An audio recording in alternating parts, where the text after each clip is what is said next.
Hey everyone, and welcome back to another episode of My Dear Lawn. Well, it's over. The grass season is over till spring. We officially have some snow. So, what are we going to do? We got to remove this snow. And I'm going to show you guys my new snowblower that I got this year. Pretty excited about it. And kind of go into some information on how I remove snow this year.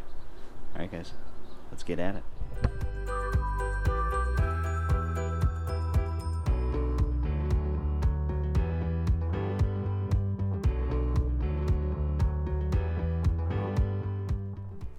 So you guys, I went with the Toro Power Clear 721E. The reason I went with that, I liked the 21-inch width. And two, I went with the Toro because it had a little bit higher horsepower motor than, say, like the equivalent of Craftsman or other things like that. So I really like that. There's some features I really enjoyed about it, and this is why I picked it. For example, this little locking thing. That's just brilliant. I've never seen that on a snowblower before. Now, I do have another snowblower. It's a John Deere one, an 826 that I totally restored. A little bit dusty here in the garage, but the problem with that one is I need about 6 to 8 inches of snow for that one to even do any good. So I also have a single stage as well to help me kind of get by on these lighter snowstorms like this. So with that, let's get at it. Let's see how it runs, and I'll kind of give you a quick review of what I think of the Toro Power Clear.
Well, I'd say it worked pretty dang good.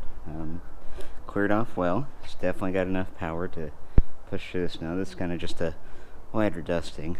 We're still pretty early in the snow season here in Utah, but overall, I'm pretty happy with the Toro Power Clear. I know I'm going to catch a lot of heat because it's Toro, and I'm a John Deere guy. Everything you see in here is John Deere except for this. And the reason being is I wanted a reliable snowboard.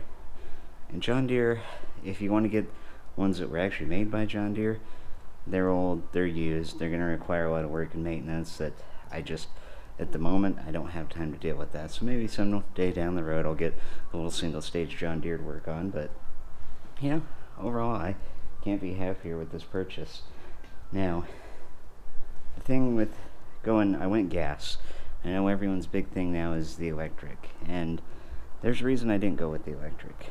So, usually when I move snow, I don't do just my house. I usually do most of the neighborhood here. Mainly being because I enjoy doing this. So, having multiple batteries really isn't an option. Little out of the price range. And the battery just doesn't seem to, from all the reviews and everything else I read, the battery just doesn't seem to last long enough to actually move massive amounts of snow throughout a whole neighborhood. So I went with the gas. Would I like the electric? Yeah, I like the idea of it. The maintenance free, everything about it just seems awesome. But for my practical use and everyday application, not the most feasible. That's why I went with the gas Toro. Alright guys, likes and dislikes on the Toro 721E. I am a huge fan of this setup, because you set it and it walks it. It's not like other ones that I've seen where you twist a little nut on the side and that's what locks it. This is just very quick, efficient, and it actually stays locked. Huge fan of that. Another thing I like is this cutting edge. I'll show you this cutting edge down here, or scraper edge, I guess is what they call it. It is a solid design, and it's only held on by 2 bolts, so it's really easy to change. For me, that's a huge deal. I like that a lot better than some previous models I've owned, like a Craftsman that I've owned in the past had about 5 or 6 bolts across the bottom that you had to undo to change a scraper edge. And their scraper edges were a lot to be desired compared to this design, I feel like. One of the things I don't like is the wheels on this thing.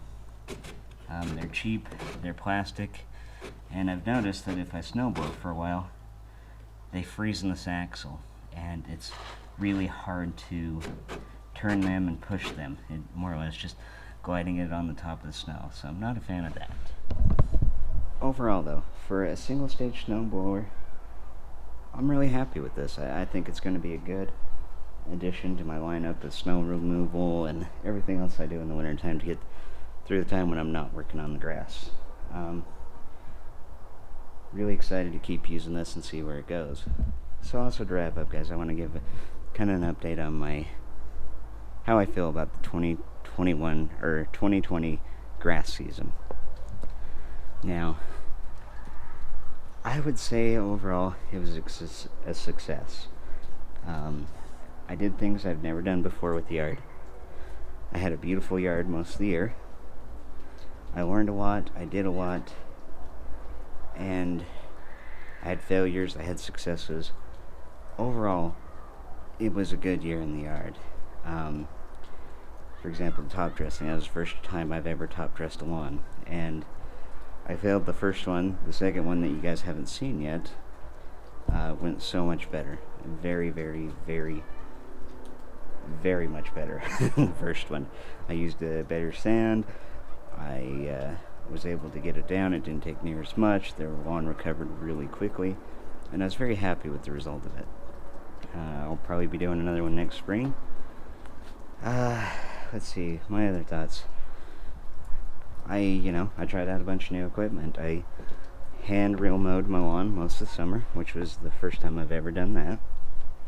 And you guys haven't seen the video yet, but I purchased this thing and started mowing with that. Now, that's going to be another winter project that you guys will follow along with me on. The engine's pretty tired on this, so I gotta either rebuild or replace the engine on this, and I'm super excited to do that. As well as I'm going to take care of a few other maintenance issues, some bearings, some chains and different things, and replace them and get this running top notch so I can use it all season next season and have the best lawn I've ever had. So, really excited for this. Overall, 2020 was a good year for the long game. It was probably one of the weirdest years of my life with my career choices and everything else that's going on in the world. I'm sure you guys are all familiar and aware by this point. But, it was a good year, and I learned a lot. and I'm looking forward to next season. So I really appreciate you guys watching and sticking with me. I'm sorry for the little absentee that I've had, as I've kind of dealt with some things in life that are going on that are a little bit out of my control. So I appreciate your patience. I'm hopefully back on the bandwagon, getting content out regular to you, and I'm hoping by next year, on the 2021 season, I will have a video out really frequently for you. So I'm really excited for that. I'm excited for the progress I'm making in the yard. I'm excited for the fun projects I got coming up, and I want to thank you guys all for watching. Don't forget to like and subscribe to my channel. Also, don't forget to follow me on Facebook and Instagram. I've kept up pretty regularly on Instagram with the things that I'm doing, and Facebook, so you guys don't forget to go like those pages and check out some of the other crazy things that I do around my house. So appreciate you guys all once again. I hope you stay safe out there. Have a good, safe, happy Christmas, and I'll catch you guys in the next one.